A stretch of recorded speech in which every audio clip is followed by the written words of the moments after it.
What is good, everybody? Welcome back to another episode brought to you by the League FFB. Today, we're going to be talking about Week 5 waiver wire pickups that you should be adding to your fantasy football rosters. So without further ado, let's hop into this video and let's talk about my first waiver pickup. Now, the first player we're going to be talking about, it's a player that we talked about on Week 4's waiver wire show, and he should be picked up, and I really mean it when I say he needs to be picked up in your leagues. It's going to be Stroud for the Houston Texans, currently rostered in only about 68% of leagues, and he's coming off of a week here, guys, where he threw for 300 yards, 16 rushing yards, 2 touchdowns, and he scored 25.8 fantasy points for your fantasy football rosters here this week. So Stroud, man, he's been putting up solid fantasy football numbers. Seems like he's pretty much a low-end QB1 for the most part each and every week so far. He has real solidified weapons there, and these aren't like stud weapons, but he has Nico Collins, he has Tank Dell, and these guys have been performing for fantasy football. So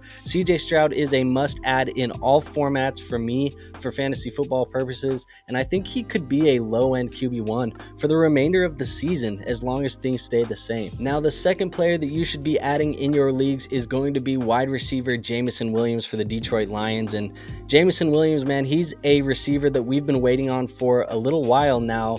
Seems like he's had suspensions and injuries and all these things that have been piling up, but the reality of this situation is they shortened his suspension. It was 6 games, now it is 4 games, so he should be available to play this week. I'm not expecting him to get a full workload this week, but he will play, and if that is the case, we've seen that the Detroit Lions offense has been pretty good for fantasy football purposes. They've had Sam Laporta be viable for fantasy football. They've had Amon-Ra St. Brown, David Montgomery, Jahmyr Gibbs. All of these guys have been viable for fantasy football, and they're kind of looking for that second receiver. Josh Reynolds has been good in spurts, and there's a chance that maybe Josh Reynolds is still involved when JMO comes back, but I think the reality is they drafted Jameson Williams in the first round for a reason, and if there was a guy who could take the top off the defense, open up that deep ball, and really have some big playability in this offense, it's going to be Jameson Williams, and he's somebody that I think we should be picking up and putting on our rosters, and maybe not starting right away, but let's let him kind of marinate for a couple weeks, and let's see what Jameson Williams can do in this Detroit Lions offense. Now, the third player that I think you guys should be picking up in your leagues this week is going to be Jaleel McLaughlin for the Denver Broncos, and he is a rookie running back, an undrafted free agent signed with the Denver Broncos, is part of the Sean Payton offense, and the reason why we're going to be picking him up here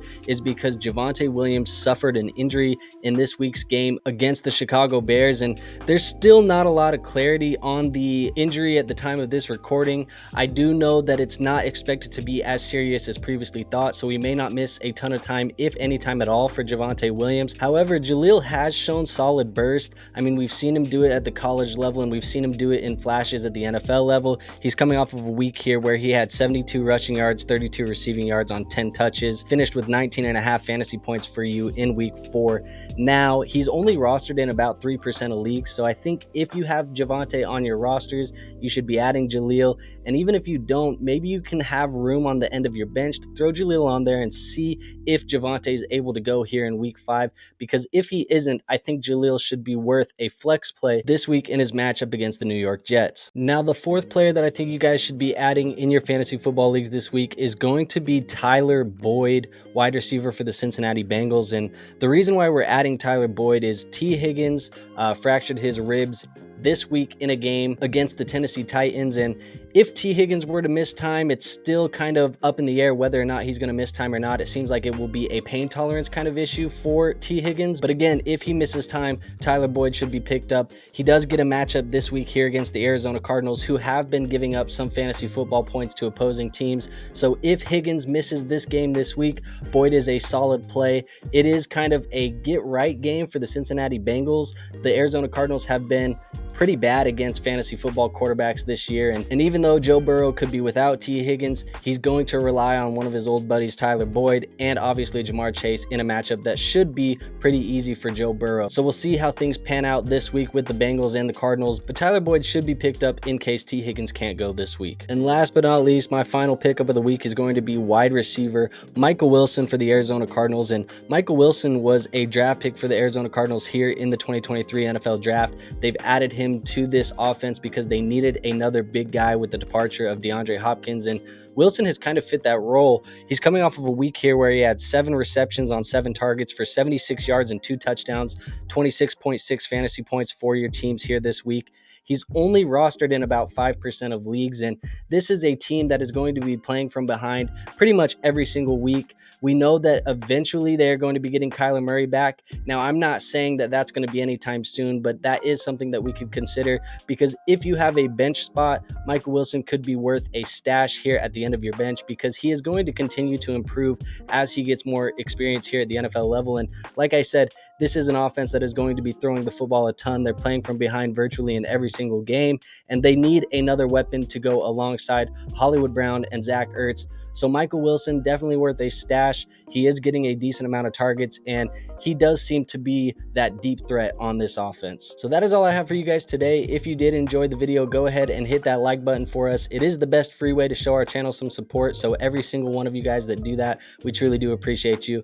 And if you do like the content and you want to see more of it, go ahead and hit that subscribe button. We have more content like this coming out almost every single day, so there will be more for you here on this channel. So just make sure you hit that subscribe button and hit that bell so you don't miss any of that content when it does come out. And last but not least, if you want to be able to talk fantasy football with me, a community of people that we've built over here at the League FFB, ask waiver advice, trade questions, anything you have fantasy football related, go ahead and join my free Discord. Like I said, it is free to join, so make sure you go join that. It'll be linked in the description. With all of that being said, I really don't have anything else for you guys, so I will see you guys on the next video, and until then, peace out.